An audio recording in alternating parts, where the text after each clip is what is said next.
All right, so we have made it to the kitchen for our science experiment, and I just want to frame what it is that we're doing and what this experiment is going to help us wrap our heads around. Now, our Bible verse talks about having confidence in something, someone that you cannot see. Now, you might be able to think for a moment about something else that exists in this world that is invisible. Wind. We've used this example of wind when talking about the Holy Spirit, how the Holy Spirit is alive and with us. We can't see the Holy Spirit, but we can see what it does. We can see the effects of what it does. So, God, being the one who created wind that we use for our example, is even more invisible and even more powerful than even wind. Now, you might be thinking, wind isn't powerful. It's just like a nice little breeze or a gust of wind. But if you think about it a little harder, you might remember that wind can also form things like tornadoes. It could be so strong that it could break limbs off of trees or even uproot an entire tree if it was that powerful. Just as powerful as wind is able to be in the right form, God is even more powerful than wind, even more powerful than anything that we can think of, because God is the one who created all of these things. So part of what it means to have faith is not just believing in invisible things, but believing in God as the most powerful, invisible person, invisible thing that we can engage with and encounter. Now, for our science experiment, you're only going to need a few things, but it's going to help illustrate that concept of something being both invisible and powerful at the same time. What you're going to want is a bowl or container of water. You're going to need to put ice in that water. So I'm going to go ahead and pour my ice in the water now and try not to make too big of a mess. We're going to need it to be nice and cold, so let that ice sit in there. You're going to want some tongs of some sort, and you're going to want a can. So take a second, grab these things, hit pause if you need to, and come back. Oh, of course, the very last thing you're going to need, and the most important thing that you're going to need, is fire. Now, get creative. There are a few different ways that you could do this. A candle would get the same effect, but it would take a lot longer. I'm using my stove range. If you just so happen to have a blowtorch lying around, you could use that too. I doubt it, but of course, just make sure that you are being safe and careful. Now, what you are going to do with your can is fill it with just a little bit of water, not too much. I hope I haven't put too much water in mine. I've already put water in mine, and I actually started with my water being a little bit hot. Now, it's water. You might be able to hear it a little bit. It is in liquid form.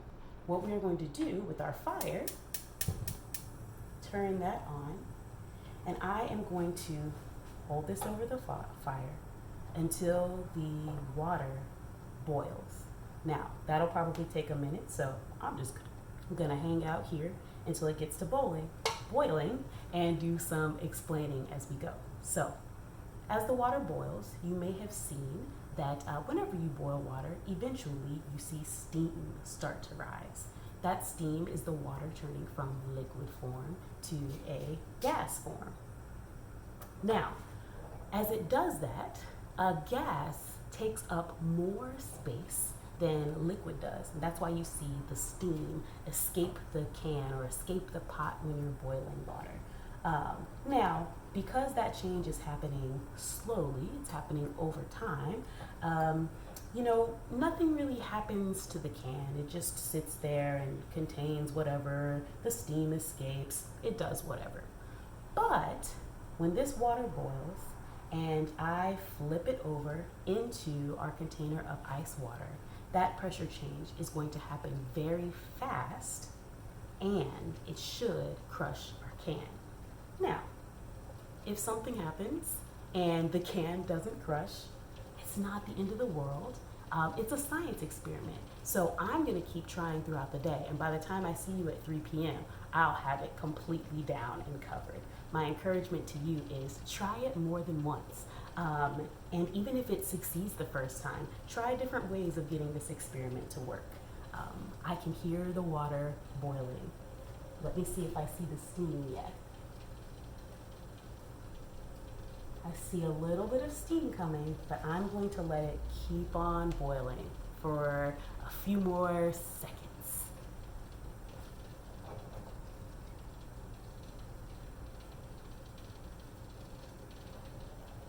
Ooh, I can feel it definitely coming out. It is very hot, so make sure that you are careful when you are doing this.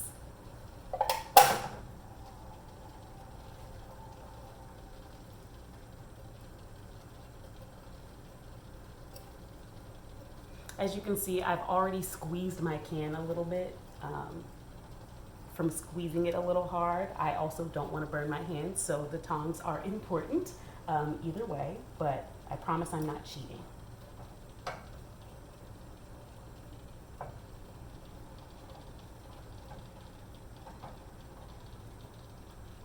All right, cross your fingers because here we go.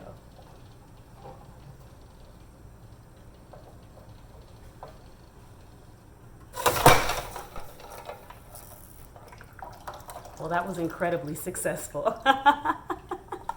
So that is our experiment, and let me turn the fire off. I want you to try this at home. And remember, the lesson that it is teaching us is even though while you're watching my video, you can't see what's going on inside of the can, you can't see that the molecules are moving so fast and see how they interact and how that implosion of the can happens. There's a lot that you can't see, but you can see the effects. You can see what is happening, even if you can't see the very small details of what's going on. And so that's what faith is. We can't see God. We can't always see the full picture of what's going on, but we can still hear God, and we can still see the impact that God has on the world and that God has on our lives, our hearts, our families, the world that we live in.